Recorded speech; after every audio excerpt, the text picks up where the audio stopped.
I am so glad you have decided to join us today. My name is Dr. Kathryn Garforth from Garforth Education, and I am joined by the lovely Nate Hansford from Pedagogy Non Grata. I think he and I really push each other to do more and do better when it comes to professional development and getting things out to you guys. So I'm really excited because today we are talking about quick tips for reading research.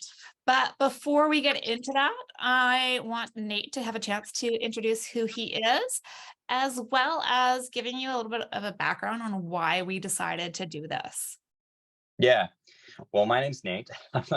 I'm a school teacher. I'm not a researcher, although I have been doing some research recently. And I am the co-founder of Pedagogy Non Grata, and I'm the author of the Scientific Principles of Teaching, as well as the author of the Scientific Principles of Reading Instruction. I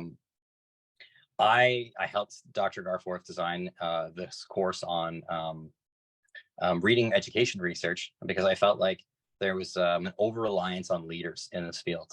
I think most people get their understanding of what does the science show by picking a voice they trust. And well, that can sometimes work out great when you have really awesome people to look up to, like Holly Lane, who we were just actually talking about right at the start of this conversation. But it can have its errors and its flaws, because when we rely on other people to tell us what science shows rather than reading it for ourselves, I think we don't know if the things they're saying are actually true or valid. It's not enough to just look at someone's qualifications. There's plenty of people who are very qualified who don't do a good job at analyzing science, unfortunately. And it's just, we can have a more independent perspective, I think, if we're reading things for ourselves rather than just relying on other people's interpretations. So in this webinar tonight, we're going to go over some of the things we think are most important when analyzing education research, to try and help people build a little bit of self-efficacy when they come across studies. We really wanted to create this course because, you know, there's nothing wrong with not knowing how to do something that's beyond your skill level, but we want to help people upskill and allow them to do things that are important to help increase their knowledge. And I believe reading the research to inform your practice is key as an educator. So you're not just taking someone else's word for it. I remember, in my early days in grad school, as a pre-service teacher, looking at research, skimming the abstract, jumping to the discussion and taking it at carte blanche without really knowing if that's actually what the study found, because I didn't read the results section because I didn't understand the research. Right. And not knowing what studies to turn to, what journals to turn to. So we wanted to give it to you quick and easy, giving you some tips to make you upskill and have that more critical lens when it comes to accessing research.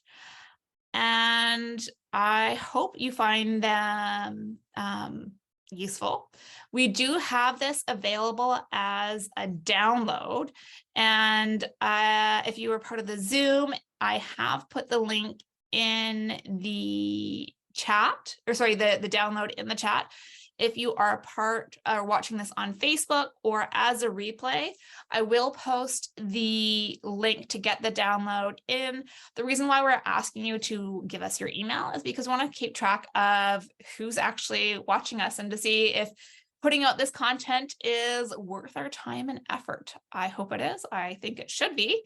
But without further ado, let's go into the slides. If I could just interject for 1 second while you're getting us over to our next slide, I'd love to just say one final thing. I think the science of reading movement has correctly identified that there was sort of a crisis in reading, and in the sense that the practices that were most popular in the classroom were not particularly evidence-based.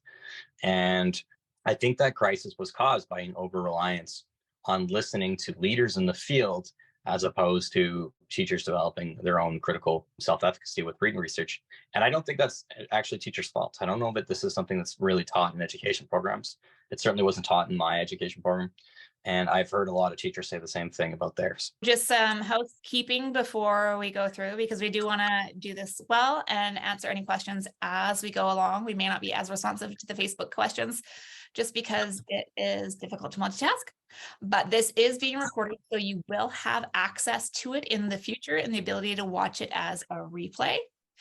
We do have a download available on the tips, like I mentioned before, and we are going to be answering questions as we go along. Before we got into the tips, we wanted to discuss some misconceptions because there is lots of information out there, and we want to make sure that we're starting on the same playing field to begin with before we go into our tips. One of these is very easy to fall for. And I think as a general public, we want to trust the quote unquote experts in the field. But we need to recognize that peer reviewed research does not mean that it's proven, right? It means that there have been a selected group of professionals that have reviewed it. And there are different levels of peer review. So you have the top of the field reviewing for peer one journal articles, but you have other people that may not be as stringent, may not be as knowledgeable, reviewing information for a journal article or some sort of other thing. You have to recognize that it's not going to be the same as one of those tier one articles. Yeah, I think, part of this whole is peer review. Does it equate to something being fact? Issue is understanding that there's also a lot of different types of articles. A lot of peer review, I would say most peer reviewed articles in education are purely theoretical or qualitative, meaning they're sort of an essay more than they're a study. And I think people often think that if it's in a peer reviewed journal, it's a scientific study on education. And the vast majority of what you see in a peer reviewed journal is not a scientific study. And even if we have a scientific study in a peer reviewed journal, even if it's in a top tier journal, that doesn't actually mean that it's proven fact. Because a good, important rule as part of understanding science and research is that in order for something to be seen as valid, it has to be replicated. So one peer-reviewed study in even a top-tier journal, even if it's a scientific study, even if it's an amazing study, and it's a large-scale study, if it's in isolation, it actually doesn't mean a ton, because we need to have multiple studies showing the same thing before we can walk away from that and say, this is a proven theory. We generally speaking avoid the word facts in science because there's very few things we can say with absolute certainty. When instead we talk about things in degrees of probability. So once we have multiple scientific studies on a topic showing one similar finding over and over again, well, then we can say with strong likelihood that that is the correct interpretation of the science. But when we have, say, one high quality study, well, then we can only say, well, there's been one study on this, so it remains a promising area of future research. But you can't say, well, that's a proven fact because a scientific study showed it. And I think too much focus when we look at is something true or not gets put on this peer review status or not, because it's a really easy pass fail as to something that can be interpreted by the general public. And I just saw in the comments, who gets to decide what's peer review? And that's a good question too. I'm very new to the peer review process. I'm peer reviewing some research right now. And I had feedback from one peer reviewer that said that the science of reading wasn't real. Now, my paper actually didn't use the words "the science of reading," but I think they assumed that I had that bias. But that in itself shows a bias, right? And there tends to be, I think, an establishment bias in any establishment, and a peer review journal is a form of establishment. And they're going to want to likely stick to the current scientific consensus, which means there's probably a resistance to new ideas coming through in peer reviewed journals. I think similar to this sort of binary thinking that's really easy to get to is these other two myths. So like randomized control trials are better than quasi-experimental. I think a lot of people have heard of RCTs, and a quasi-experimental study is really the same thing as an RCT with one minor difference. In an RCT, we have randomized treatment and control groups. And in a quasi-experimental study, we have non-randomized groups. So we might have one class compared to another class. In general, RCTs are considered better than quasi-experimental studies. But that doesn't mean that all RCTs are inherently good and all quasi-experimental studies are inherently bad. There are many really good quasi-experimental studies that have been conducted, and there are many poor RCTs that have been conducted. So we have to be careful of thinking of things in a binary lens of good, bad. And in general, if I could have one takeaway from this talk tonight, is that you really have to look at the strengths and weaknesses of any study, and not look at it in a good bad lens. And I often see on social media when people don't agree with a paper, they'll jump to the limitation section and then just shout about the limitations. But every paper that is rigorous, for the most part, should report on their limitations. So using those limitations as a justification to say that the paper is invalid actually doesn't make a ton of sense. It's almost more concerning when a study does not include a limitation section, because that means they're just not disclosing what their limitations are. And in my personal opinion, I think that's actually more problematic. The one thing that I want to talk about just as far as practicality for randomized controlled trials and quasi-experimental research, it is very, very difficult to get a true randomized control trial in educational research. When we're looking at research in the classroom, it's almost impossible to have a true randomized control trial. So you are going to be finding quasi-experimental studies that can be done very well, but because you can't randomize the sampling, or sorry, the distribution of students within the classroom, it is not a randomized control trial. You may be able to do intervention studies within schools that are randomized control trials, but again, it's difficult. So in the field of education, it is more often than not that we're going to see those quasi-experimental studies. Just as I don't have an exact figure in front of me, just as a person who spends a lot of time reading research on different topics, I would say, probably about 90% of research is not experimental at all. So it's not a scientific study. It's either a qualitative paper, it's a case study, it's an observational study, but it's not an experimental study. So, but 90% of papers fall into that category. And then of the 10% that remain, I would say about 90% are quasi-experimental. So you really only have about probably 1% of education papers that are RCTs. And then even of the RCTs that do exist, I think there's a certain connotation that comes with a randomized control trial terminology. And lots of papers are just really small studies with some randomizations happen, but I still wouldn't call them rigorous. So even of those RCTs, I would say like 1% maybe are like super rigorous.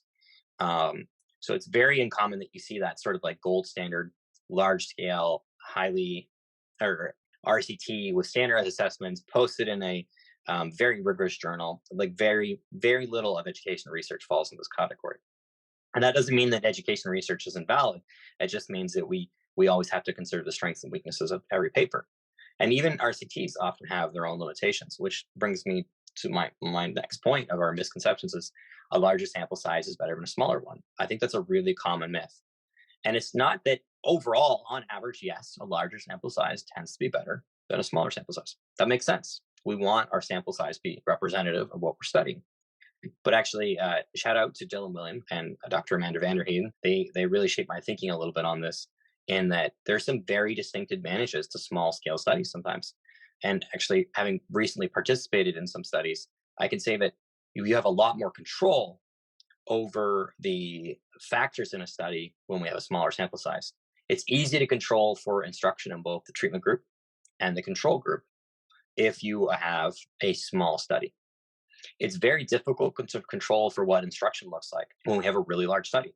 So for example, there was a massive, massive study on core knowledge that just came out this year that was an RCT. I forget the exact number, but tens of thousands of students, but there was no control over what the instruction looked like. And that doesn't mean it's a bad study. Again, going back to, there's no such thing really as a bad study for the most part. It's just different studies have different strengths and weaknesses. But it's really hard to make strong conclusions from that paper because we don't know what instruction looked like in the treatment group versus the control group. So it's hard to know what parts of the results of the study were as a result of what. It's almost like it's more correlational than it is causative. I'll just add that one point to the larger sample, smaller sample. So when we're talking about large samples, we're talking about hundreds of students. and small samples being under 30. I think that sweet spot is, I'd say, 80 to 150 when we're looking at the experimental and the control groups. That's what we're hoping for, not just like one classroom compared to one other classroom. That's not Yeah. enough to Well, see. and most studies are one class compared to one class, to be fair. Yes, but I would consider that a too small of a sample size to be able to apply it to general practice. At least in isolation. So let's go to the first tip. Not all research provides the same level of evidence. The type of study and data collected will impact the strength of the study. Qualitative research provides hypotheses, generation, and implementation of evidence, whereas quantitative research allows us to study efficacy. One of the things that I see for a lot of smaller scale programs, book authors that have their own programs or their methods for teaching, we say, oh, yeah, well, it's been proven by research. And you will see one, two, or three papers that have been published, might have been peer reviewed on the program or the methodology of teaching, but it's done by the author of the program. And it's actually a couple publications based on the same qualitative information. So, qualitative information is not, it's more anecdotal comments about what's happening. Whereas quantitative research, we're looking at numbers and hard facts. It allows for more specificity of what you're looking at. Yeah, one way of looking at it is like, so a lot of qualitative papers are either they're looking at the educational theories behind the idea. So they might look at research on pedagogies that are used in part of a program, or theories that influence a new theory coming out. Or you might see qualitative papers that just have a researcher or a teacher observe instruction in the classroom and write about what they notice. And you will see a lot of peer-reviewed papers with this type of write-up. Whereas more what we talk about, like a scientific study or an experimental study, or quantitative studies, where we're looking at comparing two groups of students. In one group, we give the thing we're trying to test, whether it's a program or a teaching methodology or a material. And in the other group, they don't get that tested factor. And we call that the control group. And we try to measure how much better or worse does the treatment group do than the control group. This is sort of the fundamental component of looking at a scientific perspective in education, as you have to rely on scientific studies. And this just goes back to the scientific method that you all probably were taught at some point in elementary school, is that science is about testing hypotheses. You have an hypothesis, you come up with a scientific experiment, and you test that hypothesis to see if it works. And if it does work, well, then you need to replicate. But we just need to realize there are different types of studies that are coming out in peer review, and you have to pay attention to what those are. The second tip, every section of the journal article or research paper provides different information, and it's important that you examine every one of them. As I mentioned earlier in this discussion, talking about just reading the abstract, maybe the introduction and the discussion, that's not going to give you enough information to really have a full understanding of what was discussed in the paper, and making sure that you agree with the conclusions the author comes to with the research. That's where we really need to look at the results section. And many people shy away from this because it's where we're seeing the statistics supported. One thing that we want to get across, and I think it might even be one of the other points, is that you don't need to understand how to compute the statistics in order to understand what they mean. I think a lot of people do rely on either reading the abstract or the discussion. It's easy. You often see people like in social media will quote an abstract or a discussion if they're trying to prove a hypothesis. But the problem with that is that researchers are not always honest about the findings of their paper in the abstract or the discussion. They can be biased. They can be heavily invested in the research and want to show a certain thing, or they can be literally financially invested, and they could either own a company that they're doing research for, or they can be doing research paid on behalf of a company. So they might be tempted to add the findings in some ways. And you see little examples of this, for example, an effect size below 0.40 is considered small in education research. However, people often want to say 0.2, 0.3 is a large impact in a study, which is not technically correct. There are some very specific examples where that might be true, but generally speaking, It's not a large effect to find an effect size of zero point 0.3. Similarly, I've seen papers where the author had the treatment group do worse than the control group. In other words, the experiment was a complete failure. They showed that their theory did not work. And then in the discussion and abstract, they say that their theory was proven correct. That happens way more than you would think. And it's a really good reason that people should be checking the results section. An easy, quick way of just reading any result section of any paper, they'll have a table and you'll see the mean scores for each test for each group. Did the treatment group have a higher mean score than the control group? And was there a large difference between the two? That's a very rudimentary analysis, but that is the most basic thing that you should be looking for when you look at a results section. Did the treatment group do better than the control group? Do they have higher numbers? Plain and simple. And then the other thing that I think you really, really need to understand is the methodology section of a paper. So you need to know, was there a control group? How big was the study? And then what did instruction look like differing between the two groups? So for example, if we have one group that is the treatment group and they get a new program or a special pedagogy that the teacher's supposed to use, and then the other group gets nothing, no extra special thing, we almost always see that the treatment group does better. For a variety of reasons, the treatment group almost always does better. So that's something, when we have that design of treatment group gets something and control group gets nothing, you'll sometimes see that as referred to as business as usual for the control group. You should expect higher results for that type of paper. And where you might expect smaller results is where the control group gets something and it's very similar to what the treatment group has. And I'll go to a very specific example. There was a study I looked at where they compared virtual graphic organizers to paper graphic organizers for reading comprehension outcomes. Well, I would expect the study results of that to be very, very small. Whether the virtual graphic organizer does better or the paper graphic organizer does better, you expect the difference between those two groups to be very, very slight because it's such a similar intervention between the two groups. So you always have to consider how close is the intervention versus the control group. This is something that we just spoke about, and I thought it was on the list, but it's again not having to be able to calculate the advanced statistics in order to understand whether they're significant. And there's things like regressions, ANOVAs, MANOVAs. It's a bunch of jargon. They are important. It's important that an author of a paper understands how to calculate them and now understands how to interpret them. But as a reader that is wanting to be more informed about whatever, have a critical eye as they're reading research, there are things that you can recognize that you need to look for and the ranges that they should fall in order to see that you are finding statistically significant results and that those results matter. I think the main, it depends on the type of paper, but the main statistic I think teachers should be looking for is the effect size.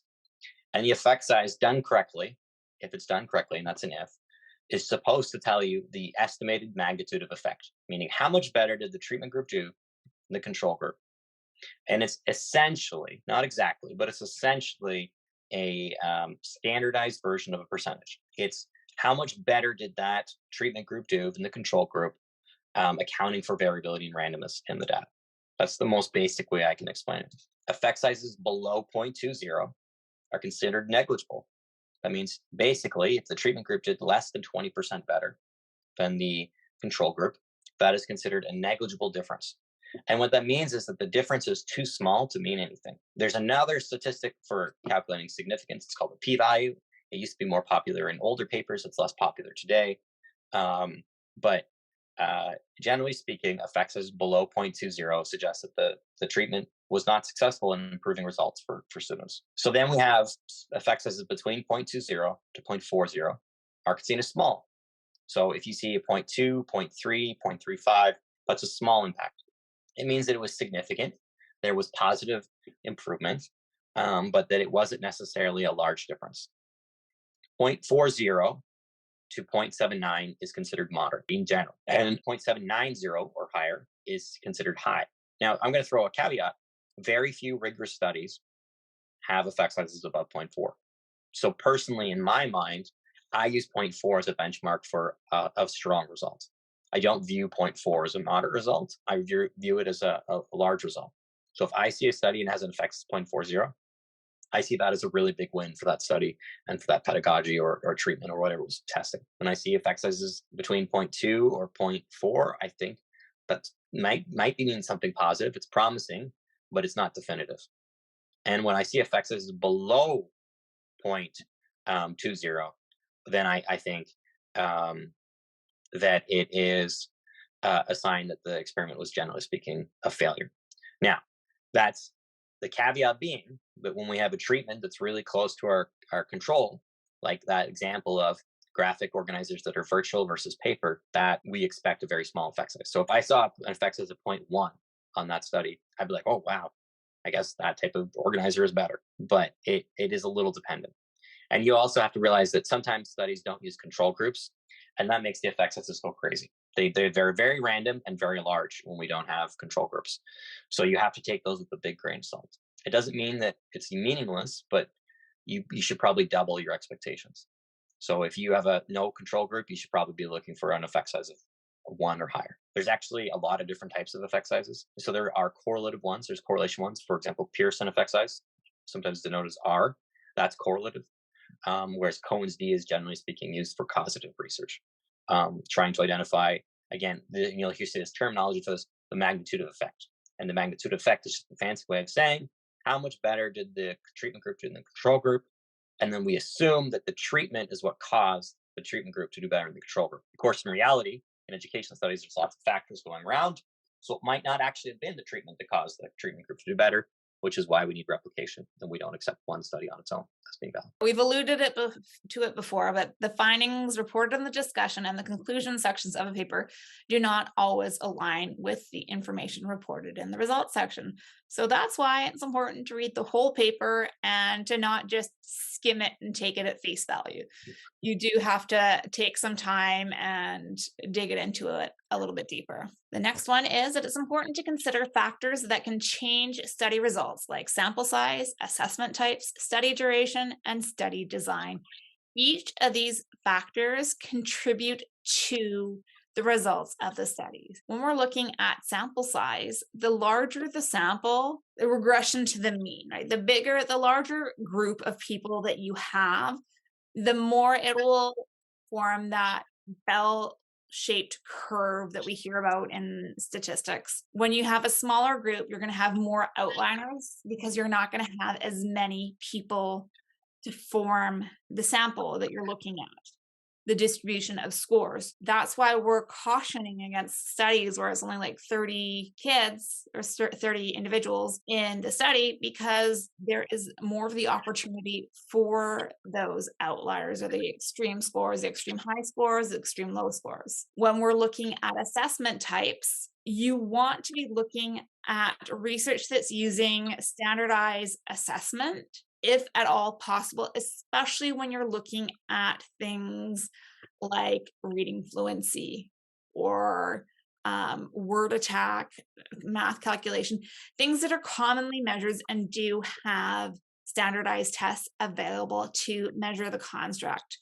When we're looking at some more niche areas or less often measured, there are not going to be standardized measures available for it. So you may have to have the researcher designed measures. But then you have the bias, because it's very easy to teach towards the measure.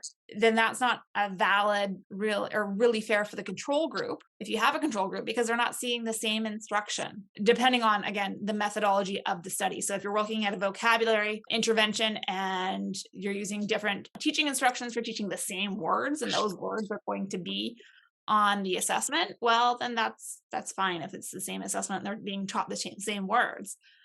But that's where the biases can come in, and you have to be aware of it. You totally see in vocabulary studies, for whatever reason, it's a terrible study design, but studies where they have like a list of vocabularies, like 10, 20 words, and they teach one group those vocabulary words, and they don't teach the other group. And then at the end of the study, they measure how much better did the treatment group do than the control group at learning those 10 words, well, or 20 words. It's like, well, of course the treatment group did better. The control group never saw those words before in their life. And it makes sense if, yeah, you're going to test two different ways of teaching the vocabulary. Like we could teach one via rote memorization and one via morphology. Well, that's a totally valid experiment. But if you're going to try and like just treat no treatment versus treatment on a proximal test, it's not a particularly valid study. And you do see a lot of those studies. Typically, in a really rigorous study, we see a large sample size. We see a decently long duration, ideally a year or longer, in my opinion, and a standardized assessment. And each one of those factors, on average, tends to lower the results.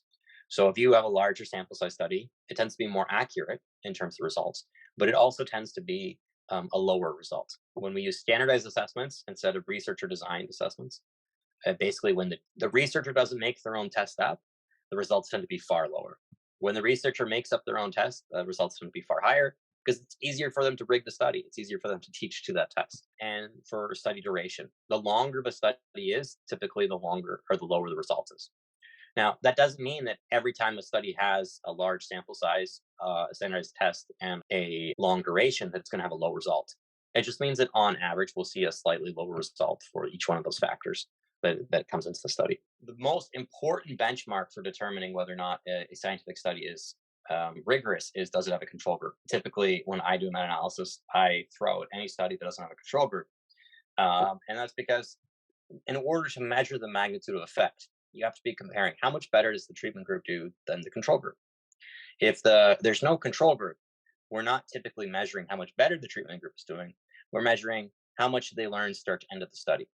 So we take an assessment at the beginning of the year and at the end of the year, and we see how much do they learn total, which sounds fine, I guess. But the problem is we assume students are going to learn throughout a year. So how do you correct for the learning that should have happened during that time period if you don't have a control group? And the short answer is really you can't. I mean, there's some very specific statistical tools you could use, such as norm-based assessments, but even those don't tend to be that effective. And I know that from personal experience looking at studies that I conducted where we tried to do that. I did some case studies where we tried to do norm assessments in lieu of control groups, and we still had higher effect sizes than our studies where we had control groups. So it's really hard to get a rigorous study done without a control group. Now, again, this doesn't mean that if there's no control group, the study is useless. It just means that it's more for hypothesis building and that it means less in isolation. So you could have 20 case studies on a topic, and that's what we call them, studies without control groups. And that might give you a good hypothesis as to what the truth is on that matter. But it shouldn't be looked at as definitive.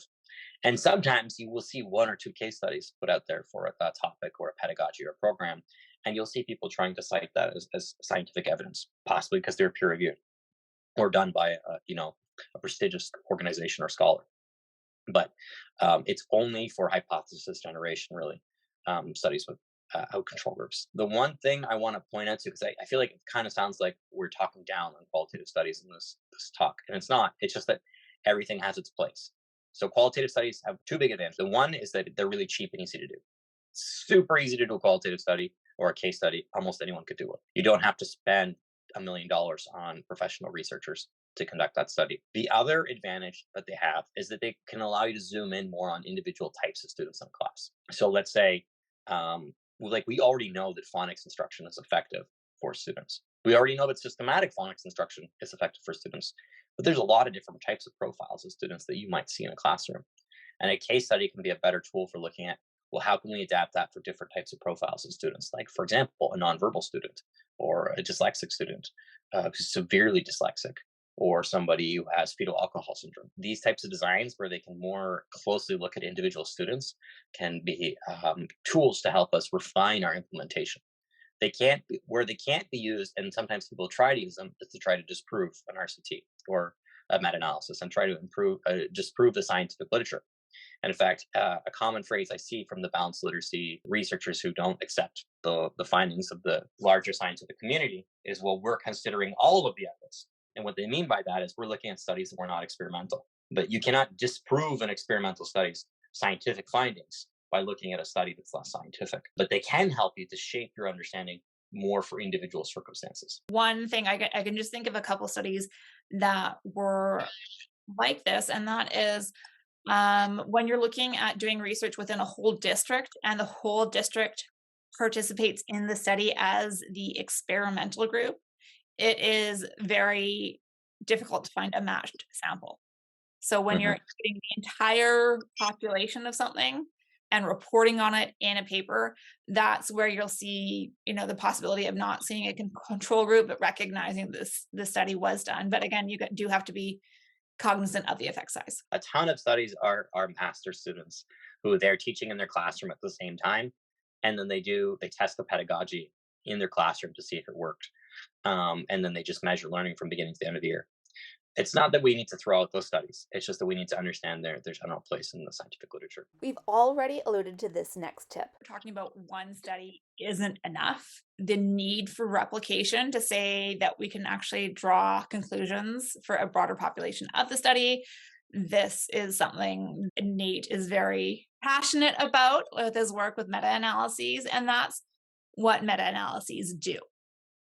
They look at all the research on a certain topic and see what the broad consensus is and see if that's good or bad and provides enough support to continue. That's where we are seeing some popular programs from the past fall short. It's often you see very random results in education research, and I think that's the biggest part of why you need replication rather than picking on a specific program. I know I've done a lot of research on programs, so I don't want to pick on anyone's program, but and then effect sizes that are like over one. So if you try to pick the best study or you pick a study in isolation, you can get a completely just wildly distorted understanding of this research method or pedagogy or program or material if you just pick one study out of the hat and look at it. And sometimes people like to say, well, I'm going to look at the most rigorous study. But the study that people select to be the most rigorous almost always seems to line up with their bias. In my opinion, it's just better to look at, well, what do all of these studies show? And there's ways we can control for the different levels of rigor. We don't have to just pick one study. We can say, well, studies that were randomized, they showed this result. Studies that were randomized and used a standardized assessment, they showed this result. Studies that were large scale, long duration, randomized, used a standardized assessment, they showed this result. And we can show how did effect sizes and study results change across different types of circumstances. Get a really sophisticated understanding of that research. You have to consider all the research. If you're looking at any topic and you haven't considered multiple studies on it, it's very hard to draw any sort of meaningful consensus because you can't escape the possibility that there are other studies that you didn't look at that showed the complete opposite finding to what you found in your initial research, say if you looked at one study. So it's really, really important to look at multiple studies. You have to do this systematic. You can't just randomly try to read all of the research. You have to try to find a systematic way of going through all the studies to find what was their average finding. And that's what meta-analysis does. That's the whole purpose of meta-analysis. So in general, the meta-analysis is, in my opinion, the best way of looking at education research. And it's the most practical thing for teachers. The authors of the meta-analysis have looked at all the studies on the topic, or they're supposed to have, or they're supposed to have endeavored to. It's not always as easy as it sounds, but they're supposed to have endeavored to look at all the studies on the topic and reported the mean results. I put a lot more faith in that than, say, an individual teacher trying to pick out random studies off the internet, off blogs or websites that support a perspective. So it's a far more easy as a teacher. A meta-analysis will give you an effect size, which is a generalized interpretation of the results of that intervention. So that's just a clear-cut number that teachers can look to. Was this effective or was this not effective? Whereas if you look at individual research papers, they often don't have an effect size. So you have a very difficult time trying to understand how effective was this thing. I would personally advise teachers when they're new to their research journey, look for what does the meta-analysis on this topic show? And oftentimes, the meta-analysis will have that results in their abstract. Now, the caveat that we have to make, I think, is that not all meta-analyses are created equally. Just like any study, a meta-analysis is a study of studies. Just like any study, there are some bad studies out there, and there are some poorly done meta-analyses. And for me, the number one thing when looking at a meta-analysis is, did they exclude studies that did not have control groups? A lot of the older meta-analyses did not exclude studies without control groups. So then we're looking at, and studies without control groups are kind of correlational, not causative. So if we are mixing causative and correlational research into one effect size, well, then we get kind of into some very random number territory. We get very messy out results. But studies that only included studies that had control groups in them and then got a mean effect size, in general, I think that's where you're going to find the most accurate and meaningful results for teachers. Our last tip states that almost all studies will show that positive effect. because the whole publish or perish world of academia, you want publications and you want to find positive effects. The truth of it is, with enough statistical figuring, you can find it, but it's not going to have the same power as a simple statistical test. And I think, there's so many reasons why results of studies in education are inflated. One, people design studies often to try and get a certain outcome and they succeed. Two, they often have financial incentives. They've been hired by companies, or it could be just they want to further their career and they based all of their research on one idea. They finally get to do their big experimental study, their big scientific study after writing about the theory for a half decade. They're very motivated to get a positive result. But then journals also don't like publishing negative results because it's not as interesting. They want to publish the positive results. So all in all, actually, and this is a statistic I'm getting from Dylan William. He shared with me after I asked him about it. A study is 15 times more likely to get published if it has a positive result than a negative result. So this is another reason why I'm really not a big believer in accepting low effect sizes as valid. And I do get flack from this from researchers from time to time because they want to say that research was valid. why am I tearing down their research and saying the outcome wasn't meaningful? Because most research doesn't show that high of an effect or outcome.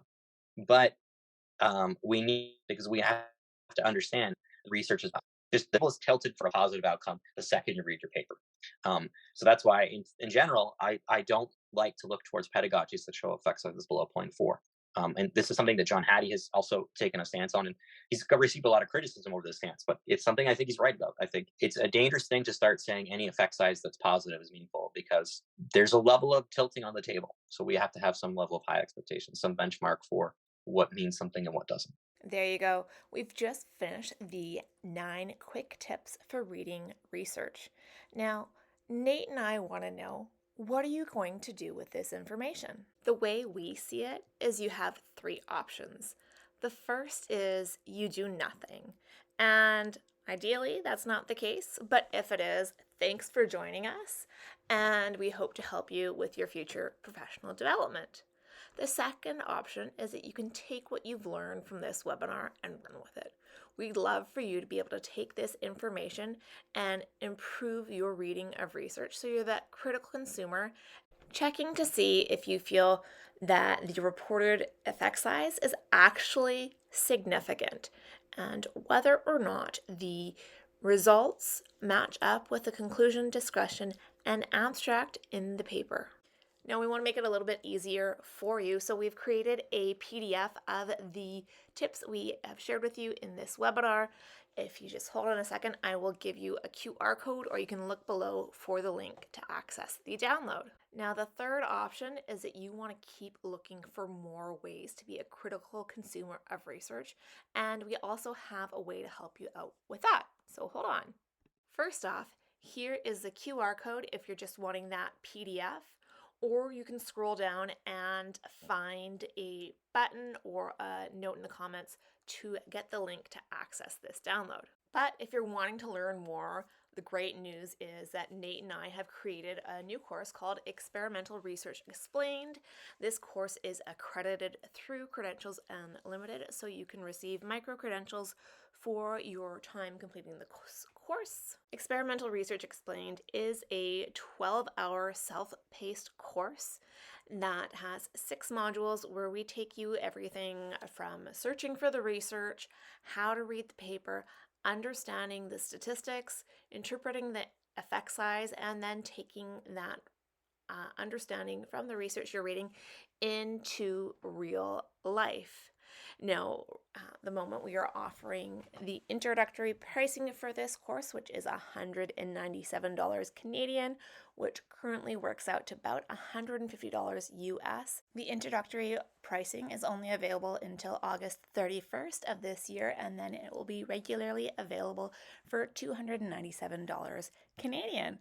Please feel free to reach out to us if you have any questions about the course. Otherwise, use the QR code or the link below to access registration. Thank you for joining us, and take care.